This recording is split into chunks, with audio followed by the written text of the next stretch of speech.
Hello, everybody. Welcome back to the Cake Eaters Avalanche podcast. Today, we're just going to be talking about the Avalanche taking their 5-3 to the Calgary Flames a day after a 5-2 against the Chicago Blackhawks. Now, before we get into this game, it's important to remember the Avs got into Calgary at 4 a.m. this morning. Maybe take that, take the game with a little bit of a grain of salt.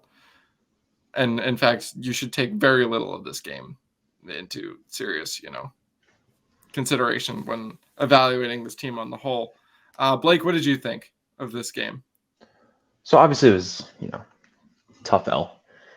But I want to go back to last night. I mean, it's the most emotional night you're going to have in the entire season. It's the most emotionally drained probably after a hockey game you're going to be all season long after banner raising, right? So I think getting in at 4 a.m. the next day, I mean, not only are you physically exhausted, but you're emotionally exhausted. And that showed tonight. I don't think they gave a shit really until they were down 5-1 and the Flames kind of stopped playing. You saw the skill kind of shine through, but I don't know. I don't think they gave a shit, and I think they were tired and accepted their L from the start. Yeah, see, it's hard to tell. I can't tell if they were tired or if because they got in at 4, they had to make up the sleep, which didn't give them enough time to get their legs, ready for the game, the blood flowing. Because it did feel like as the game went on, they actually got better, which was something that I kind of expected after the first period, because it just kind of felt like maybe they were like, they weren't properly prepared for the game. But let's just start from the beginning here. A minute and 30 in, Bowen Byram just comes down, does it all himself, and squeaks a puck through Jacob Markstrom to give the Avs a 1-0 lead. Silences the crowd. You couldn't really ask for anything better to start this game, to be quite honest. It's a cool goal. Right away when something kind of fluky like that happens. Now, I'm not like trying to take anything away from Bo, but just kind of the play and how it happened. It was pretty fluky and not very like repeatable. And when something like that happens in a back-to-back, like you have to take advantage of that. And they kind of just sat back after that and let the Flames do whatever they want, which was very disappointing. Yeah, I agree. I felt like that was, the perfect start, and they didn't really take advantage of it. I feel like I will give credit to the Flames instead of like getting punched in the mouth and being like, oh, we're gonna lose this game, let's just give up. They did come back hard and be like, you're not winning this game, you're not taking this game from us, you're not taking our home opener. But the Avs definitely do need to do better, even considering the issues we just talked about. I do want to just talk about the goal a little bit more. I do think that's good for Byram to, have those kinds of, we never really saw him do anything like that last year, kind of go score on the rush like that. Like his first goal of the year, he had, he obviously got it on the rush, but he was the trailer. He never really got it from leading the rush, and those are kind of the flashes that we didn't see from Byram, but it's good to see because it just kind of shows what he's capable of as a hockey player. It was a really cool solo effort. Yeah. And the fact that he just didn't give up on that play, despite the puck not stop bouncing. I just want to talk about this really quick. This is some of the worst ice I have ever seen in an NHL game. That puck would not stop bouncing no matter what was happening on the ice. I was baffled about how poor the ice was. I've played at public rinks, where you can see the brown stuff, and I could see that on the Flames ice. I've never seen that on NHL ice before. It's just, I mean, by the Zamboni door, like the Zamboni tires are going to be. Yeah, but I feel like, I don't know, I think it's something else, but I'm not an ice expert, so I don't really know. That's just kind of an observation I've made, whereas I've never seen that in a different arena. I don't know why it would be special here unless the ice is bad, but I don't know. Um, I mean, my opinion on ice is both teams play on the same ice, so I right. don't really think it I, matters. I'm not I'm not using it as an excuse. I'm just Hmm. pointing out that I've never seen such crappy ice. Like usually, when you go down south, you have a little bit of skepticism about the ice because the heat, it's hard to maintain. There's the outdoor games, the ice is tough. For a team like Calgary, it's just kind of Hmm. um, confusing. And someone did point out to me that 3 teams do now play on that ice, which is Hmm. going to I be mean, fun for them to deal with. it's always been very snowy ice in Calgary. That's just kind of how it's always been. If you watch any Calgary game, like 5 minutes into each period, the ice is all cut up and snowy and already, and I don't know if that's a lighting thing, but I'm pretty sure it's an ice thing. Yeah, very, very little about that Yeah, rink is actually well done. right, exactly. Except for the shape. Shape's kind of cool. I don't. I mean, yeah, sure. Whatever. But I think like first couple minutes of every period it was fine. But then once it got cut up, it was yeah. It's It it definitely did not help the flow of the game for either no, team. made it For two pretty teams that miserable. want to play, I'm not sure how quick of a game Calgary wants to play, but they have the talent and the ability to play a pretty quick game. So that definitely didn't help them out either. Um, but yeah, I can't. This game kind of all bled. The periods kind of all bled together. Not too much longer. The Flames got their first goal of the game. Hmm. I don't think this was particular on Josh Manson, but he did give Milan Lucic a No, bit too that's not much on time. Manson. He No, did give him a bit too much yeah, time in the corner. Like sure. I said, I think That's if new he hook. closes that, the pass doesn't happen. But also, that's a very typical play for a defenseman to make, and that's usually a nothing burger. It's mostly on Bo and Newhook just not communicating, and they leave Hmm. I mean, that pass gets through Richie wide open. Manson half the time, right? Like that's just a play that happens. Like sometimes the forward's gonna make a better play than you. And credit to Lucic, right? But Right.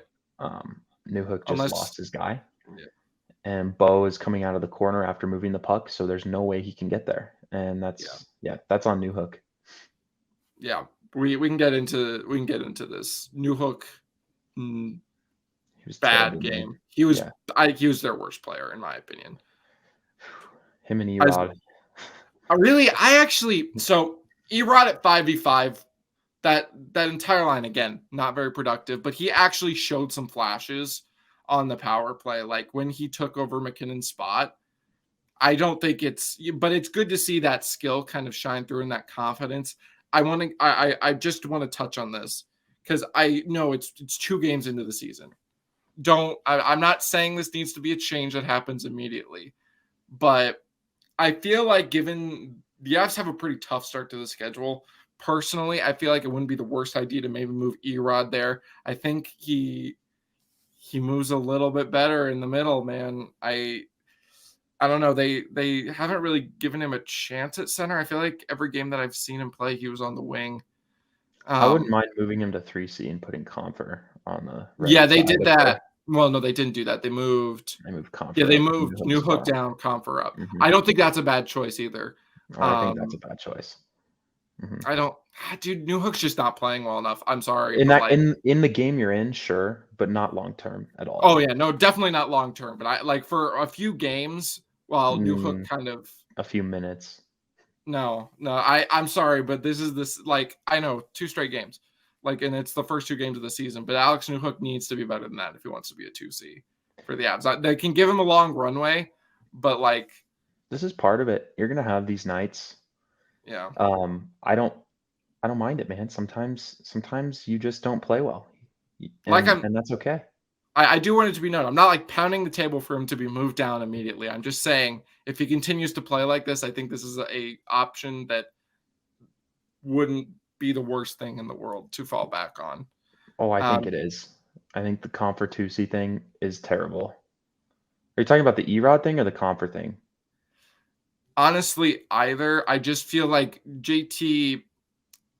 I just feel like I know JT isn't the greatest defender in his own zone, but he's been Oh, he's Newhook just good. had he just hasn't new I I would prefer a line that does nothing offensively and can keep the puck out of their own net than a 2C line that hasn't done anything offensively at 5v5, and Newhook's just getting lost in his own zone, it seems like.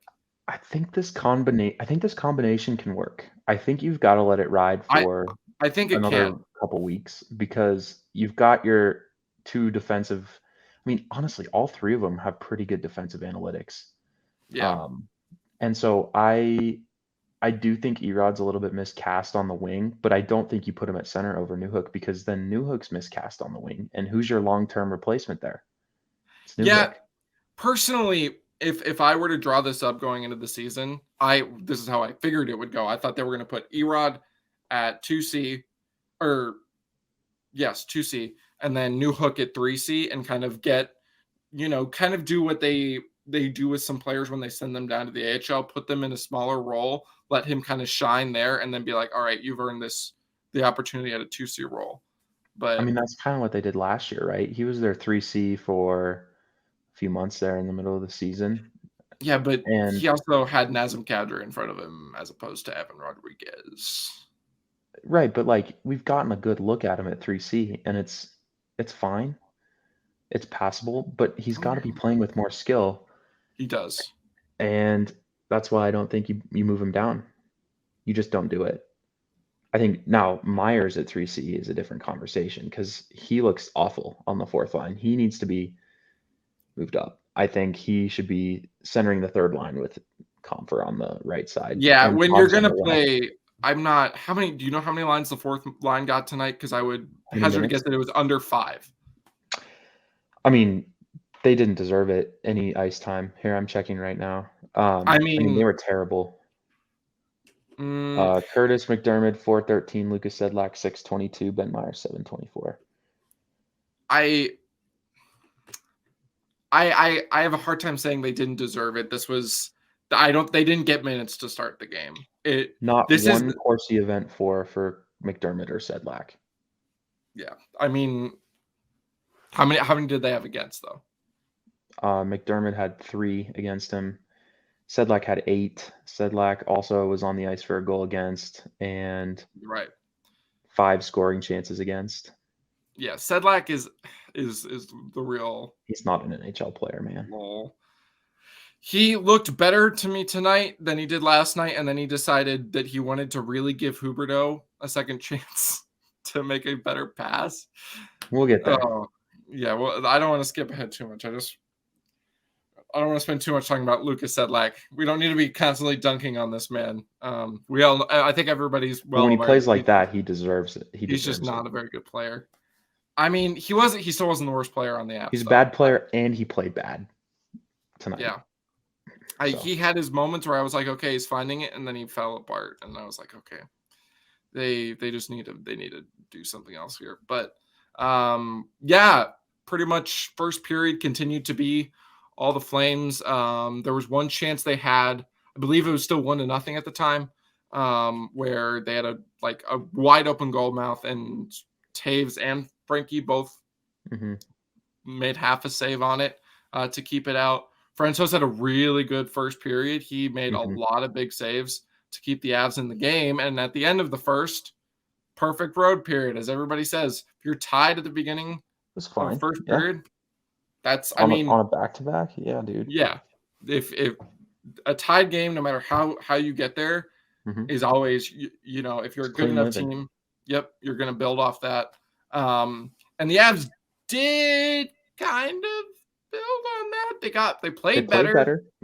Yeah, but they got kind of they gave the Flames 2 big opportunities, and the Flames took advantage of it. I'm still not entirely sure how Newhook fell down on their second goal, the shorthanded one. It looked like from my angle it could have been a trip, but I don't know. To me,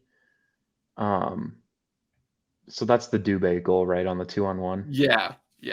So to me, that play is all Mikko Rantanen's fault. I don't place any blame on Newhook. Like the 2-on-1 happening is Mikko because he's got to do the math in his head really quick there. Like as soon as he played it up on the wall, I was like, dude, that is so dumb. Like he had one guy back. He had two Flames high in the zone, and he had one Avalanche player. Like, do the math, dude. Like, it's not just take a quick glance over your shoulder. Oh, two Flames guys, one Cale Makar, and put it deep, right? Like, live to fight another day. You can't give up that 2-on-1 right there. And then Newhook tries his best on the back check, and he kind of slips, and it's a 2-on-1. Or sorry, not Makar, it was Taves, and Taves does a good job giving up the shot, but Frankie just gets beat. So Yeah. So here's my problem with blaming Miko is that you're not he didn't give it straight to a Flames player. You should expect at least like New Hook either backs out of that play and just takes the 2-on-2, or he contested enough to allow his teammates to get back and support, and he just got bodied and it just went by him. And I feel even like still, that's though, where, but I mean, I feel like you have to take into account that this is a play that Rantanen runs constantly, and I'm not making an excuse, for that. But I feel like on a play like that, you have to trust that your NHL players can make NHL plays behind you. And Alex Newhook didn't make an NHL play there. no, He, it wasn't good enough. But I don't put the blame on him though, because something weird happened. Like yeah, I mean, like he fell, and that's out of his control. But also, I feel like that's just as much his fault as Miko's fault. Like Miko he doesn't was know that he was he's even going to eat late. Like shit. he was still late, even if he was there. I think they still would have had a 2-on-1. I still think that same shot probably happens. Um, but still, man, like bad for Miko. Newhook could have bailed him out, but didn't. So Yeah, I guess I can see where you're coming from on that play. That's bad by Miko. I guess I'm giving him a well, little bit of a pass also because he was the only one on that power play who was doing literally anything productive. Like he was I the thought Makar was good on the power play, and Yeah, that's he was about off it. the ice at that point. He Hmm. left early on that one because it Right, was that's kind of been like the thing is that the first line keeps drawing penalties, so they keep kind of like changing a little bit early. right, But they've right. also been scoring like last game they scored so many goals. On the whole, I think we can both agree, maybe if you're excluding that Miko had a pretty good night tonight. He was fine. Yeah, he Yeah. was all things considered, he was probably one of the Avs better forwards along with Nathan McKinnon.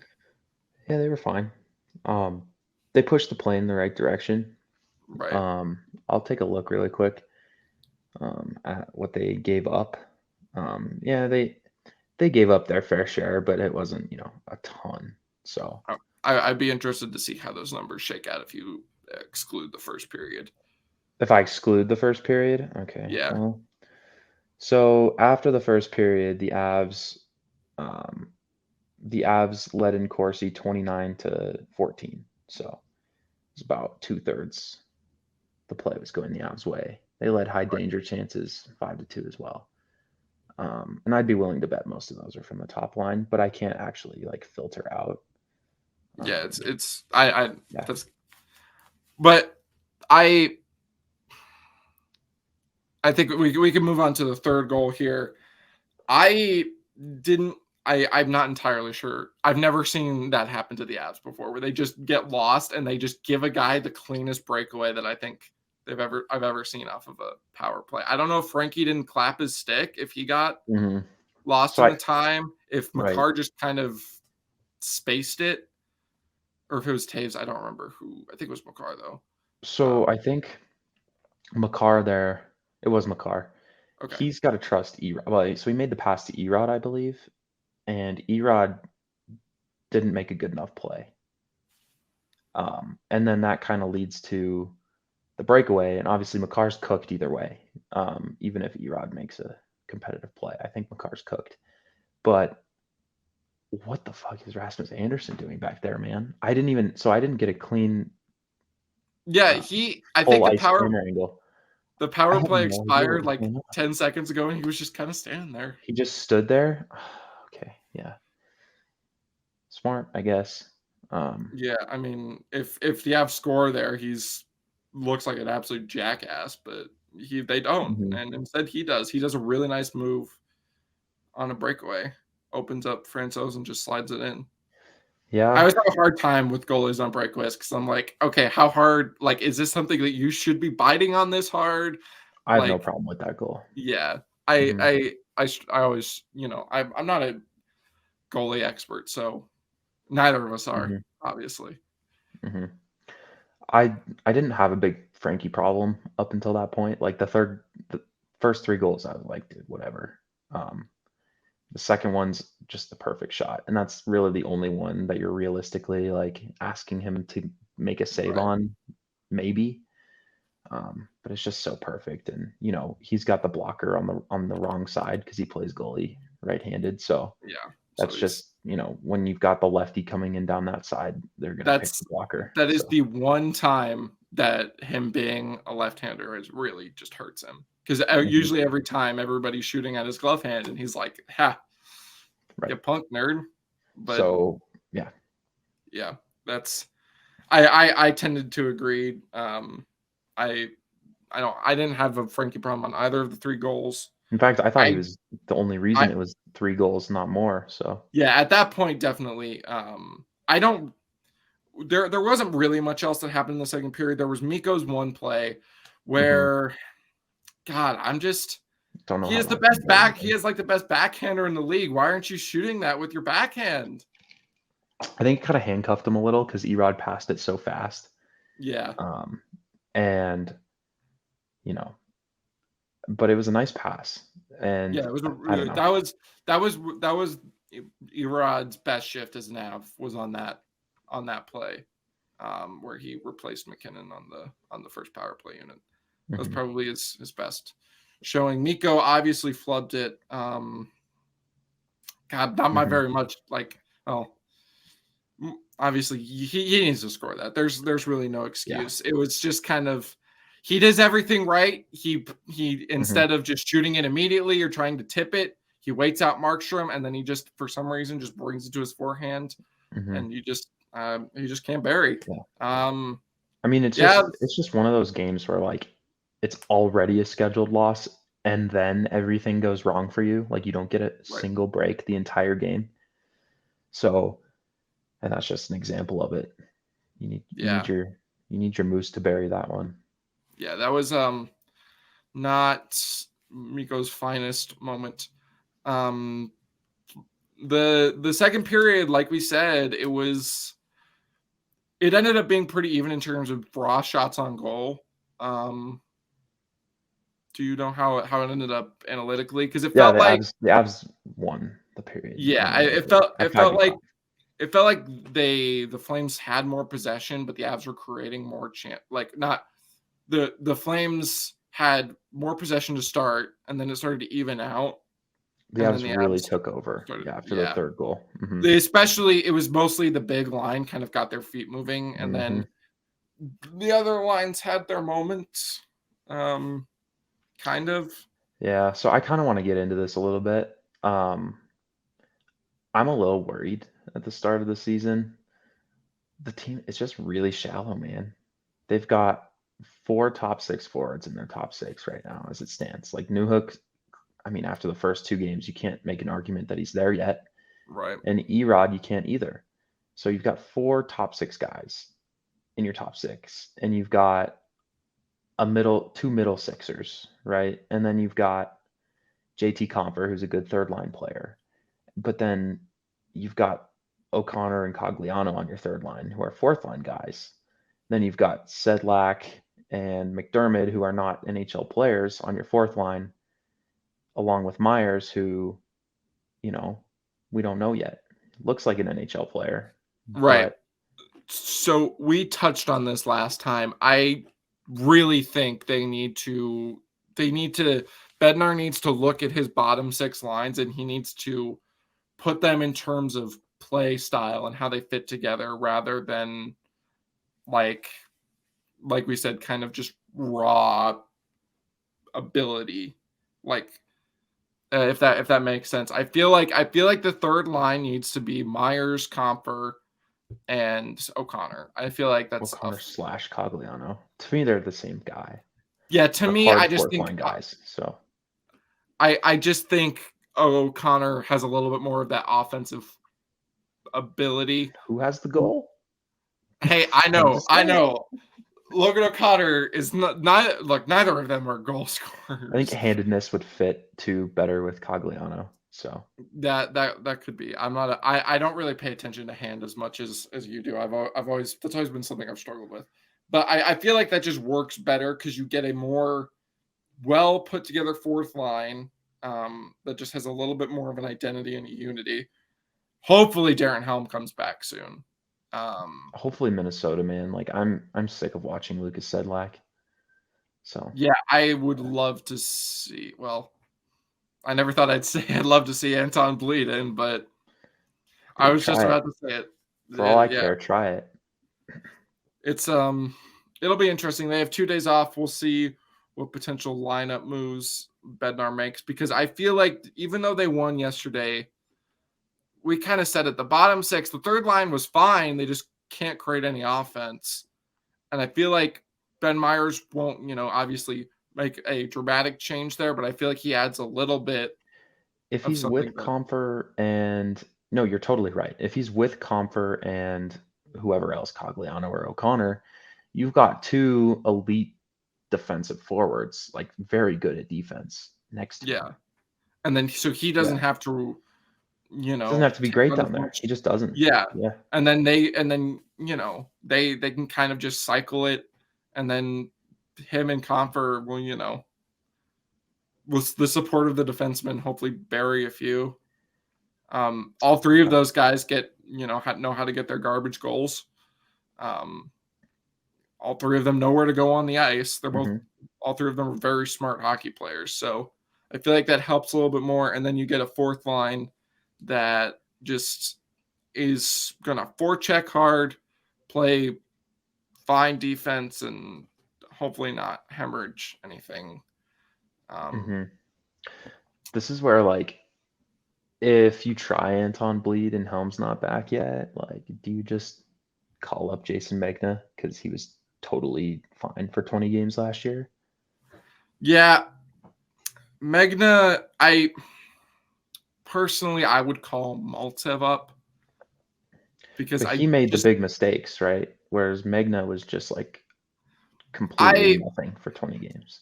I can see where that I understand what you're saying, and I don't disagree, but I feel like if you want to get anything out of Mikhail Maltsev, if you want to see what you can get out of him, I feel like this is as good of a time to try it because he actually gets to play. He gets to play fourth line center. Maybe put him next to a Cogliano and a McDermott, and we'll just kind of see what happens. Get some actual skill injected into that bottom six. Sure. hmm As long as Because he's not. yeah, if he limits the mistakes, and obviously that's a big if because that was his big problem. But we know he has decent defensive numbers. He's a good defensive player. He's a physical player. That line's going to be hard to play against, and he actually has some offensive upside Is to he him. physical though? Kind of seems He's like a gentle giant to me. really, Yeah. I don't think he's like McDermott physical, but like God, who he was like. He's like JT Comfer physical. Like he's not gonna shy away from contact, but he's not gonna be I don't know. I chasing feel around. like he's scared. I feel like he plays scared whenever I've Really, watched him. Yeah. that was something that I've always that I don't I guess I don't see Maltsev the same. hmm But anyways, I let's mean, get at this point though, I'm like willing to try anything. So yeah. wouldn't mind Motsev. I think it is like I don't think Darren Helm will be much longer. Hopefully not, dude. Jeez. Yeah, I mean, I think it's important to. I just want to reiterate this: second game of the season, Erod needs to get his legs together. New Hook New Hook will get hopefully will better. find out this game. Yeah, he'll get hmm better. Comfer will have his game where he scores 2 goals. Um, At not at 5v5 though, because he's allergic to those. He'll get one at 5v5. He's allergic to 5v5 goals, dude. He just can't score them. He Any really other can't. kind of goal, he can do it. Let's God, move on to the third period, man. yeah, sorry. I got Yeah. lost. I was thinking of times JT Confer scored at 5v5. You can't think of any. Yeah. Well, I mean, I can from the playoffs, but like, I mean, yeah, this isn't regular the season. playoffs. Yeah. Right, yeah. So, okay, third period, real tough start. Dude, Frankie just shit the I bed. I wanna say something really quick here. Mhm. I know many people have pointed this out. Nazem Kadri, I think every Avs fan knows he sold calls while he was here. Oh yeah. Blake knows that. I have a whole thing about him. Like after every time you draw a penalty, I would be like, "Oh, it's Nazem Kadri Bob Ross. Look at this guy drawing penalties for us." And no, yeah, it sucks to be on the other side of that. Yeah, given the game that they were in, I don't know how you call that on EJ. It's a very gentle cross check, and then That especially the cross check fact happens 100 times a game, man. especially the fact that Kadri goes out of his way to fall into Francouz. I know. I feel like you gotta do a little bit better job mitigating that there. That's a It's either pretty both or none, man. yeah. And I love Naz. Like, look, this is just part of his game. I'd rather have a guy that dives than and it's just kind of part of his game. I don't know. I don't know where I was going with that, but I don't want to take shots at Naz, but that was It was not. No, that's not a good look, man. It's a, it's a dive. and you could I mean, tell he does it a lot, right? it right. It's who he is, like you said. It's Nazem Kadri. Yeah, that's just his identity. You could also kind of Yeah. tell when he did that. Frankie was about to like get pissed, and then he was like, "Oh, it's you." Hmm. Mm. Frankie's too nice for that. All right. Nice guy, Frankie. Hmm. Yep. Yeah, it would have been nice if he saved some pucks there in the third period too. Yeah. God. I I don't. I don't even remember the fourth goal. the fourth goal. So the fourth goal is the one where on that power play, which is why I brought it up. Kadri rips a one timer. Oh, It the goes thing that off hit. to Foley's It skate. hit like 9 things and then went in. Yeah. Yeah. Hmm. I don't think I can blame him for that.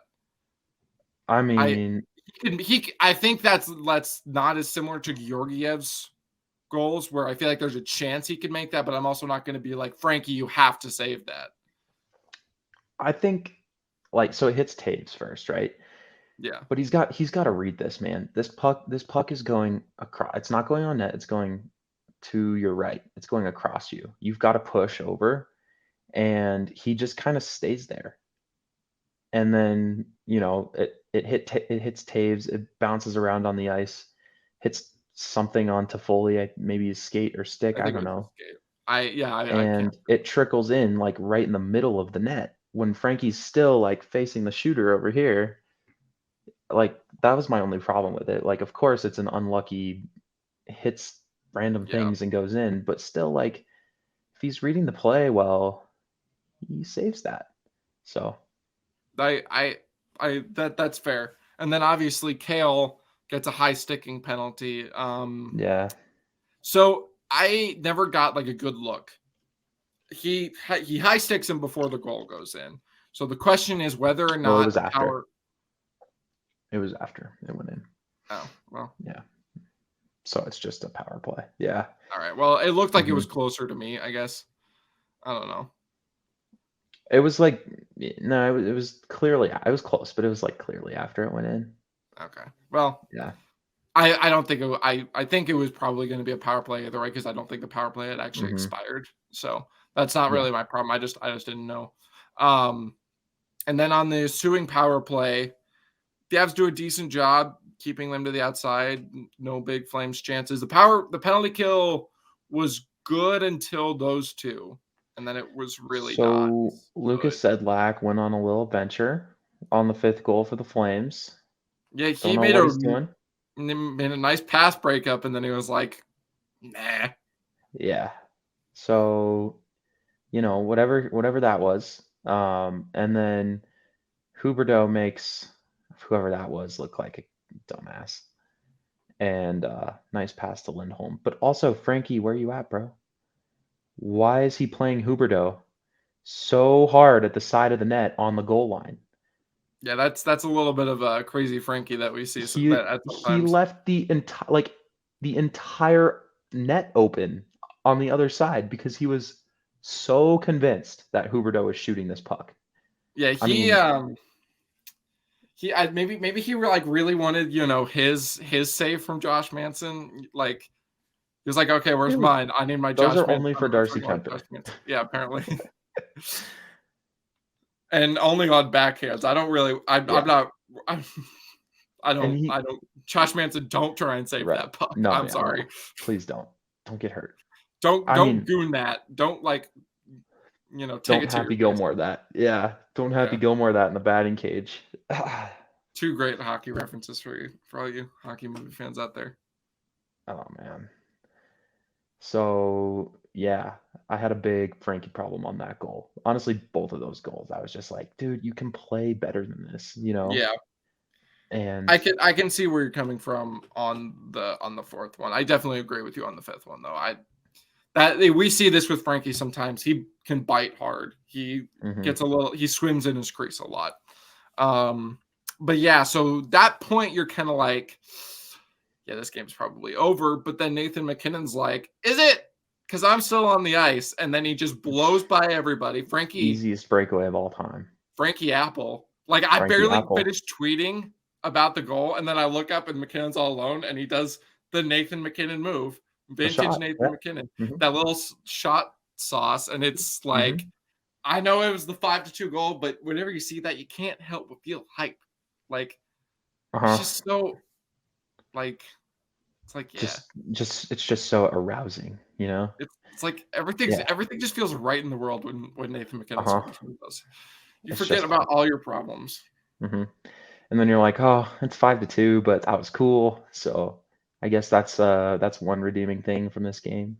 Yeah. And then, they make it 5-3. Val Nichushkin decides to score all of a sudden. It's like, "I got Miko right here. He's a good passer. I'm gonna beat my guy to the front. I trust he'll get it to me," and he did. Yep. Beautiful play Miko, by Val. another nice pass to throw Mhm, to through a few guys, and great job by Val doing what he does best, driving the net. Before that, or around that time, it turned into a little bit of fire wagon hockey. And this is where I got really mad at the refs yeah. because they threw a blatant hit It way was behind the play, way after it, Andrew Cogliano. And I was this is like, where yeah. I'm sorry. This and I you and me Yeah. are have this same problem. When Daryl teams that Daryl Sutter coaches play hockey, they tend Mhm. to get away with a lot of interference. Because if they just do it all the time, like, they can't call it, Yeah, 12 times. you're not gonna Yeah, give them a power play the entire game. right.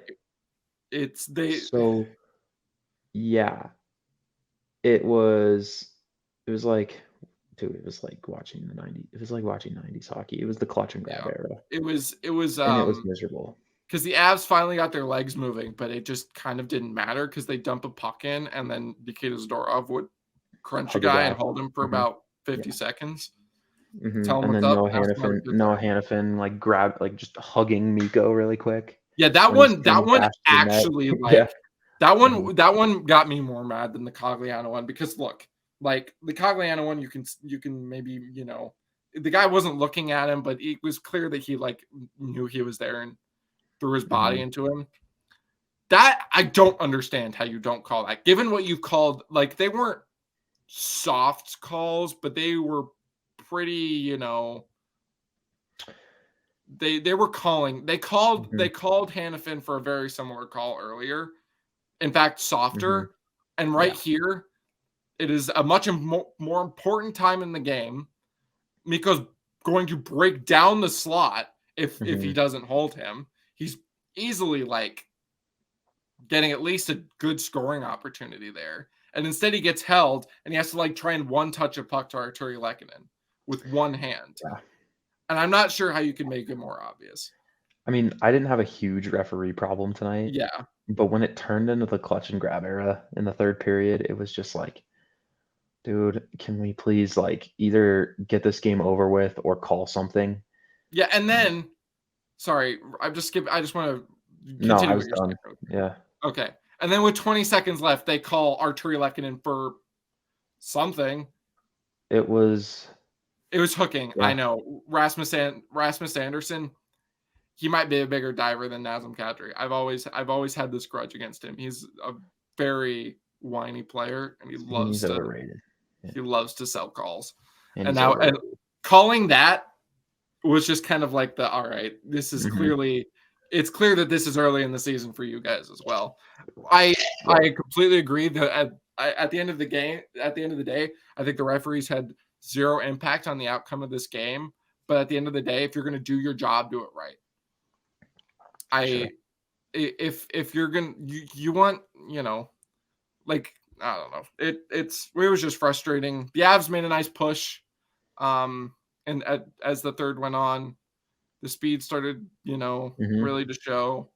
They kind of Turns out showed 4 goals is a lot, and it's hard to score 4 goals in 17, yeah 18 minutes. So yeah it's a yeah. not exactly an easy task. Kel McCarr made a pretty nice save on I don't remember who it was, but he comes Yeah. across and dives and just steals the puck from him.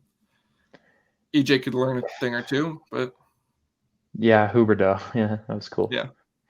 Um, And then the game was over. it was over. Yeah.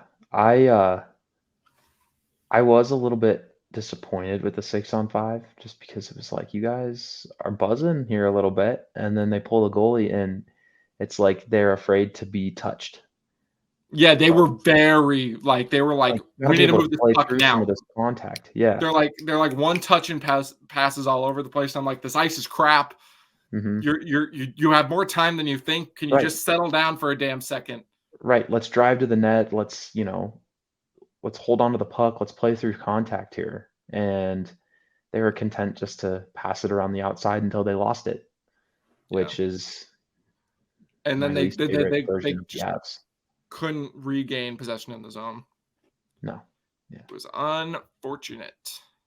McKinnon did get that one-timer chance, which I thought might have gone in when he Yeah. shot it. So like, man, he wired that.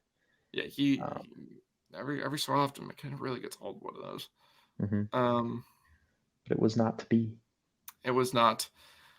Again, at the end of the day, is it a big deal? No. No, this is a scheduled loss, man. This is This the this is epitome. Yeah. I've never seen a scheduled loss like this. Like No.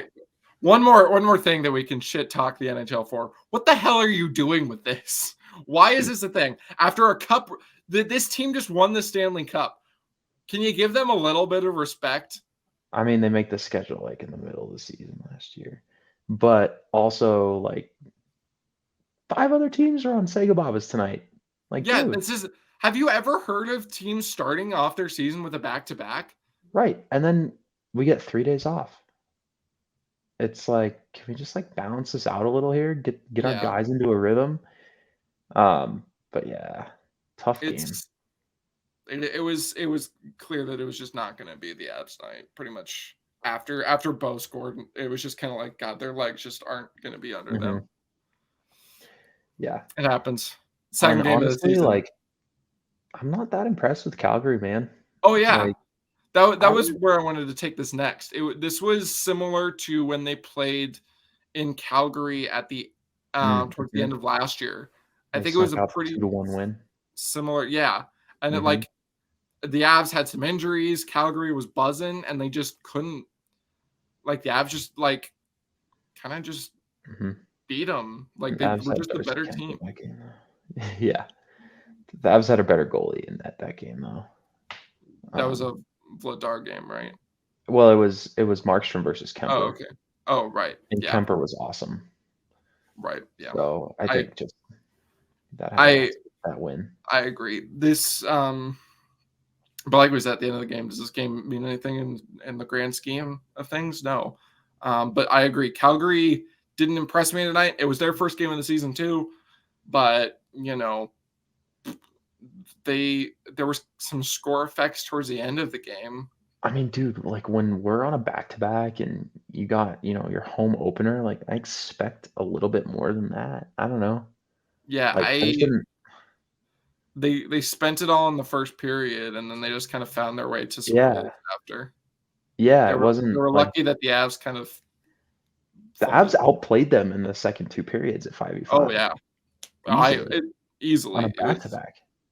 Like without. Calgary kind of just got their lucky special teams goals, and that was that. But Yeah, yeah. I will definitely be interested to see how these teams match up. Well, not entirely sure when the next time they play is. it's in like January, so Yeah, I was gonna say I think it's pretty far down the line, so that should be a much better gauge for the two teams.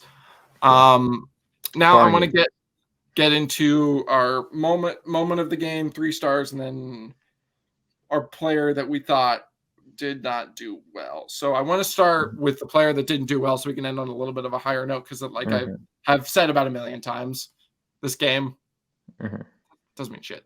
So who's You your go player? first. You me? Yeah. So big. I want to say Alex Newhook because I think he was the It's most the disappointing low-hanging player. fruit, right? Yeah. But one player that I really wasn't impressed with tonight was Arturi Lehkonen. He was fighting the puck all game. He was doing a good job forechecking.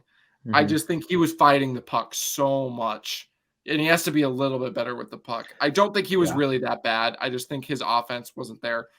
One player I also wasn't a fan of, but he was really upsetting me in the first as the game in the first part of the game, and then I just kind of didn't notice him. Mhm. Eric Johnson, he has these Okay. games where his clock is goddamn slow as hell. He That just was takes my answer. Yeah. so long to make decisions, and Right. I'm like, We already talked about Newhook, Erod. Obviously, you got Lehkonen too, which I thought like he was just okay. Um, I didn't have a Lucky problem like you did, but I thought I yeah, think I he didn't was have a solid. problem. It was just a little Mhm. annoying when I we can agree that this isn't like the pinnacle Mikko Ranson, Nathan McKinnon game, but those two were, you They were know, good. they were doing a little bit on offense, Mhm. and Lehkonen They were just okay. wasn't really helping that Right. as much as he could have. It's where you miss Landeskog. Yeah. Yeah, Or honestly, even Val up there. that it looked like they were swapping them for a minute, but no, It it was was just just one shift. Yeah. yeah, it was like a yeah. But yeah, so EJ was my answer, and you basically covered it with EJ, where he just decides that he's the dumbest hockey player that ever existed for one game. Um, And yeah, like my to other be answer was Manson. I didn't like Manson at all. really, I don't think Manson was amazing, but I thought I don't think he did I did anything. not like his D zone coverage. I liked how aggressive he was at stopping entries, but that's just kind of Yeah, he was really Josh good at stopping Manson. entries on the penalty kill. He It's kind of typical was Josh Manson, though, right? mushing guys. Right. Well, I mean, Hmm. typical Camel Crush breaking guys' ankles. That doesn't mean it's not cool and good. Right. Um, No, it was good, but I didn't like his defensive zone. I didn't like his puck management either. I thought he sucked with the puck. Him and I can Ethan. agree. I don't think he did an amazing job with the puck. I thought the Abs, they're better puck moving defensemen. I thought this was a much better game for them. I thought Um, Gerard, Byram, Makar, oh yeah, Taves were all pretty good. Taves was okay. Taves wasn't doing as much on offense, but he was doing a Hmm. really good job Yeah, defensively. he kind of This covered is for some of the breakdowns that were happening yeah. with his I stick. those three played well. So let's. I don't, they lost the game, but I think we can still give a good 3 stars. What do you think? Don't include any flames. I don't care about them. Oh no, I wasn't gonna do that. No. So I'll go. I don't know, man. This is tough. I'll go third star. Third star Val. Um, I just thought first two games, honestly, both games, just given the hand he's been dealt with two middle sixers playing next to him when he's, clearly a top guy, he's elevated those two, Mhm. and it's been passable with him on the ice. And so I want to give him a shout out. And obviously getting the goal too. Like I thought he was good tonight. Fought the puck a little, kind of, but most guys did tonight. But yeah, I thought he was good. And I think I think him being there with Newhook and Erod gives me some hope about that line. Yeah, So I think as they get better chemistry, I think it'll work a lot better. For my third star, I think Makar had a really nice game, moving the puck. I thought he had some pretty good moments. I think he's probably going to be my honorable mention. I don't think he had any huge flashes. I think my third star is probably Miko though. There were some times where he made some not great puck choices, but I thought he did a good job pushing play. mhm, Um, Dude, Miko Rantanen's such a good fucking passer. mhm, His passing ability is just it's incredible sometimes. mhm. And then he made a few nice defensive plays where he was back checking. So yeah, who do you got for your second star? I've got Nate. I thought Nate was their best forward tonight by a lot. He was the most engaged, and he was. I mean, man, he was buzzing in the offensive zone. Man, he's moving his feet. He keeps not scoring on like these grade A's, where it's like, dude, you got to put one of these in, and then he finally does on the breakaway when it's 5-1. You're like, Right. all right, I get it. This is how this game is. This game sucks. Um, but he was the best forward in my opinion. He was the only one consistently pushing the play and trying stuff and I playing would through agree. contact. So I Playing like through Nate. contact. Who did he like absolutely? It was Z, dude. So Oh, Z right. went for the big hit, right? And McKinnon's like, okay, I'll just give this to Lecky right next to me, right in the middle of the slot. Right. And yeah, Lecky, of course, didn't score. And But Nate's like, I know your game, my guy. yeah, I know what's up. exactly. Um yeah, that was spoiler, that's my moment of the game. That just got me. Dude, McKinnon reverse hits. It's like Mm, the step up from his McKinnon from his classic breakaway move. It's just kind of like, yeah, yeah, this guy's good. it's And cool. that's always Mhm, been something that has separated him from a guy like Connor McDavid and Austin Matthews is that like physical intensity that he plays with and that mhm. physicality. And that's always kind of been like just something everybody loves about him. My Yeah. second star, I actually think it's Sammy. Mm. Like we said, I thought he was really good puck moving. He was. I don't think I noticed him do anything wrong defensively tonight. No, he was good. Mhm, Yeah, he just was turning pucks up, made some nice plays. I still maintain that people forget how good he is at moving the puck to the middle of the ice when he's moving down from his point along the boards. mhm. That is like his specialty, Mm, other than a spin. sometimes. Throwing some spins and He can sometimes be good at that. Sometimes he can force it too much, and yeah, but then I get annoyed. Mhm. I feel like you can only be so, it's not gonna be perfect. But yeah. Yeah. Who's your first star? So I have Bo. Oh, Bo. Yeah. Okay. I thought he was their best defenseman tonight. I Mm, didn't think it was particularly close. I thought it was him and Gerard, and then distant third Taves, and then Makar. I didn't like Makar tonight. all right. Um, but I thought Bo was their best defenseman. I thought he was their best player, man. Like he controlled the game when he was out there. Um, Okay. yeah, I really liked him. Obviously, the goal was the cherry on top, but man, he had everything. He had everything under control. He was like a sheriff. He was like a sheriff, man. Like the Flames would, he knew where everybody was.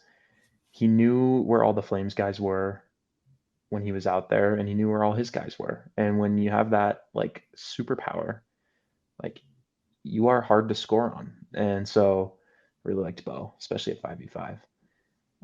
He was my first star. Yeah.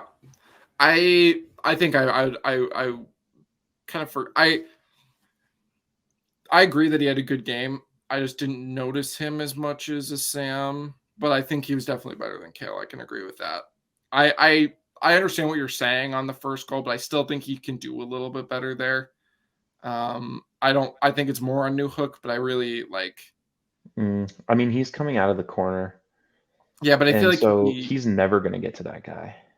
I don't know. in I the feel high like slot. he needs to be quicker out of the corner because there was no real reason for him to stay there that long. And I understand new Hmm. like, but it's not a big deal. My first star is actually McKinnon. I just thought he was Hmm. their best player. He's the most dynamic. He created all the opportunities pretty much.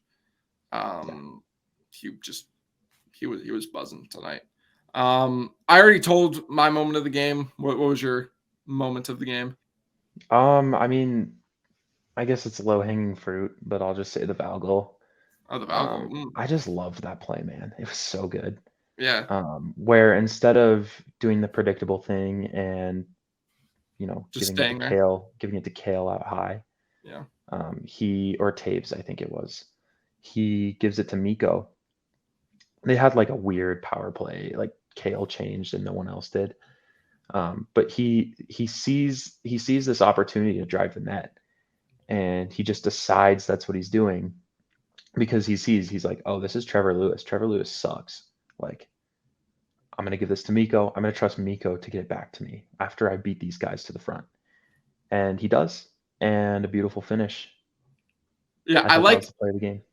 I like the rotation they're getting going with him and Miko, where they will rotate between who's on the wall and who's down low because Miko passes really well on the wall, but obviously if you're lined up in a more passive against a more passive penalty kill that's more Hmm. up together. You want Miko to be the one that shoots the puck and Val to be the one that's in front trying to get a Hmm. rebound.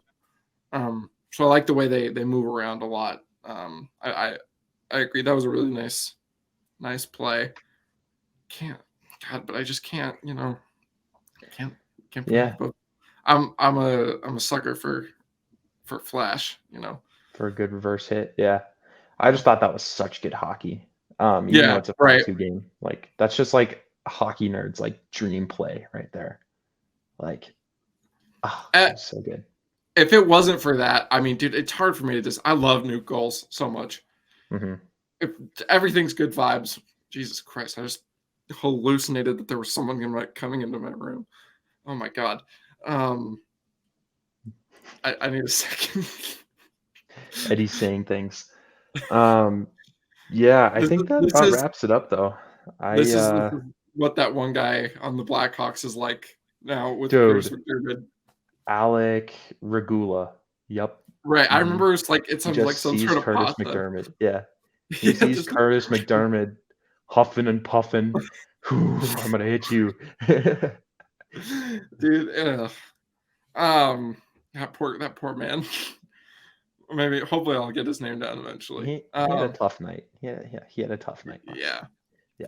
I mean everybody on the Blackhawks did. Except for Especially him, dude. yeah, He got his shit kicked and he got hit by Curtis McDermott like at least 7 times. It was that's the beautiful. worst combination. Hmm. I completely lost my train of thought. So yeah, that'll do it for us. That not a great game, not a game that we're going to draw any conclusions from. It was a game that happened, and I feel like um, it was a good sign that the Avs, showed a little bit of life trying to come back Hmm. there instead of just rolling over in a game that means effectively nothing. Hmm. They know that, but they didn't care, and I feel like that's just a testament to this team's culture. Um, but yeah, hope you enjoyed. Follow the podcast if you aren't already, wherever you listen to your podcasts. Like and subscribe on YouTube. And we will probably hit you with one more podcast before the Wild game. Can't say for sure, but we shall see. If not, then we will definitely be here for a Wild post game, literally and figuratively.